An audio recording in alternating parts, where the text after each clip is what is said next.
To the press,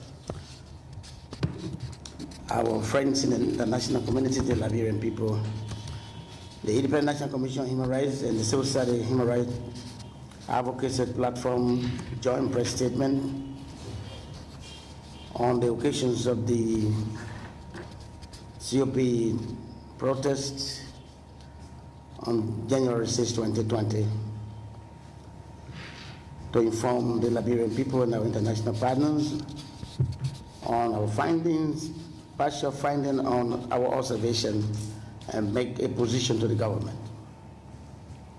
On this January 8, 2020, the Independent National Commission on Human Rights, INCHR, and Civil Society Human Rights Platform want the Liberian government to investigate the cause of the excessive use of force by state security against peaceful protesters on Monday, January 6, 2020, on Capitol Hill during the COP protest. Chapter 3, Article 17 of the 1986 Liberian Constitution provides that all persons at all times in an orderly and peaceful manner shall have the right to assemble and consult upon the common good, to instruct their representatives to petition the government or the functionaries for the redress of grievances. Also, Article 21 of the International Covenant on Civil and Political Rights, the ICCPR, also provides that the right of peaceful assembly shall be recognized. No restrictions may be placed on the exercise of this right. Article 11 of the African Chapter on Human and People's Rights states that every individual have the right to assemble freely with others. INCHR and CSO platform monitors observe that the Liberian National Police, headed by Deputy Inspector General for Operation 102, Mervyn Saka, without any prior warning, ordered the use of water cannon and tear gas against the protesters and by bystanders to disperse them. This excessive use of force by the Liberian National Police against the protesters, who had been peaceful all day on Monday, January 6, was totally disproportionate and unwarranted. Efforts by the INCHR and the CSO Human Rights Platform leadership to dissuade the police action were ignored by 102 because he claimed he had received orders from above to totally disperse the crowd of protesters.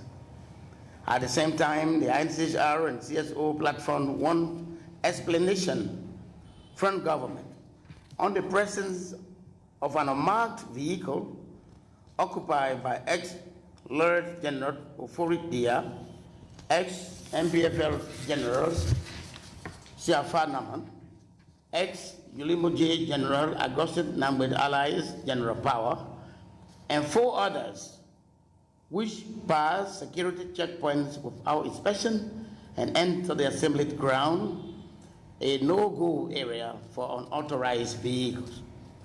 However, the INCHR and the CSO Human Rights Platform acknowledged and appreciate the Liberian National Police earlier professional and cooperative posture exhibited during the morning hours of the January 6, 2020 protest, but at the same time demand investigation and explanations of the excessive force used and the presence of the ex-generals at the protest scene named above. Thank you. Yes. Yeah. So where does the INCHR stand on calls for those arrested on that day of the protest to be released? Are you in the know of how many persons and what has happened to them? My colleague will join me in on that. My information, according to the newspaper, 21 of them.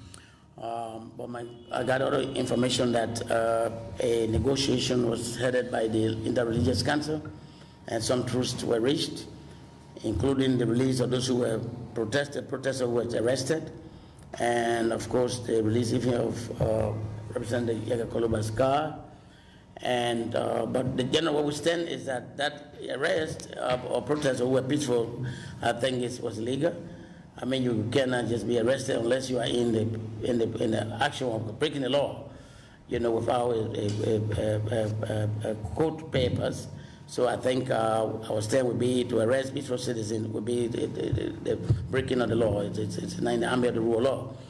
But we thank the Interreligious Council and other mediators who persuaded the Liberia National Police to have them released. Yeah. Okay, Joaquin Sendro is my name. Work for the media on newspaper. Okay, the very behavior that sparked up, we heard from the police that sparked up their action was because people were cooking on the ground, okay, of Capitol Hill, where we have all the government offices and so forth. So how does the Human Rights Commission look at these two things where the gravity of the action carried out by the protesters, comparing it with the use of force? I mean, don't you see any logic there to provide the security for using that force? Quite frankly, the Human Rights Commission, we were on the grounds and we were serving as mediator between the police and the protesters, and we saw a reason why the police insisted that they cut off the fire. So on that basis, we engaged the protesters and we tried to identify a different venue for them to cook the food instead of where they had decided cooking the food opposite the Capitol building and the executive mansion.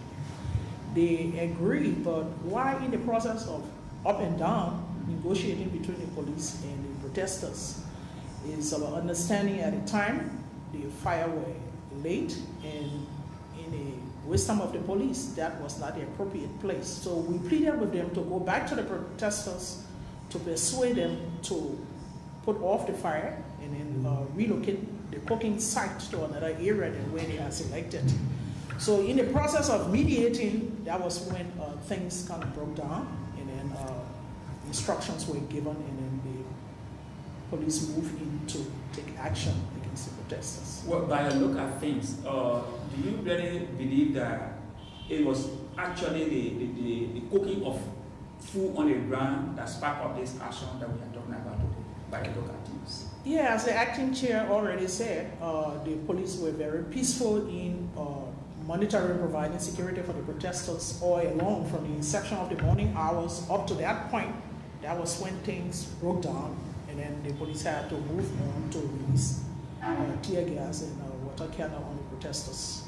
Yeah, my name is Arwa Sohan, Congo Time newspaper. Was the issue of passing the night not controversial also to the police or the government authority on the ground? Passing the night to the Capitol. Was it not controversial? I will not speak for the police. The right group to speak to that would be the police. But earlier on, we saw the protesters parading and chanting, singing songs that they are going to spend the night there, displaying mattress to that effect. But whether or not that actually triggered that, the application of the excessive use of force, I would not be in a position to say that. Instead, the police. Yeah. You talk about, say, ex-rebels, that is, ex-rebels vehicles, places that they were not to be.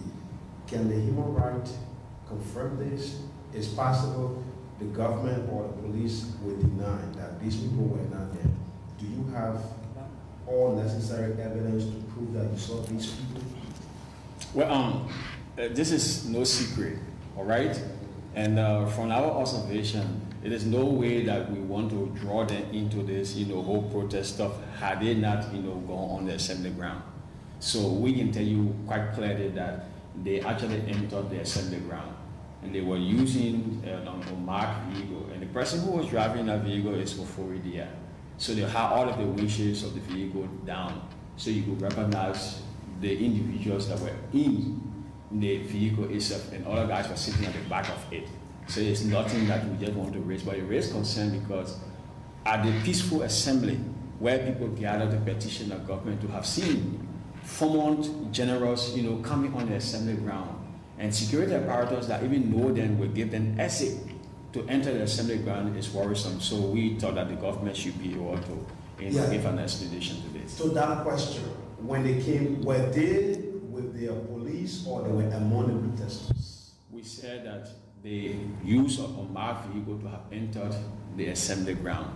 So in the context of that, if they went and mixed up with protesters, those are additional things that we cannot tell you right now. But the idea that they did enter, because it is a place that you didn't have any vehicle entering. You understand it? The police were not accepting any vehicle to have entered the assembly ground. But why give exit to the identical people to have entered the assembly ground? It's worrisome. It's a concern that the Human Rights Committee is actually asking the government for an explanation. Well, apparently they may say that this is a situation where they themselves are citizens and they are not in the military also any longer. And The logic, the question answers is in the logic. The logic is that no-go zone. Then you come, you're not police officer. You have free passage and you use a vehicle. So what? What is intent? Like the other question, the person posed the question said, were there other reasons why government may have, I agree with Commissioner David, government may have other reasons why they did what they did, but the point is that that could be a security reason. But we're looking at the rights issues and the legal issue. For example, there's a simple rules of engagement. Before you remove a crowd, you have to warn them. Right. There must be sufficient time to warn them. It's not move and then the next thing you hear a canister. No, it has to be a time.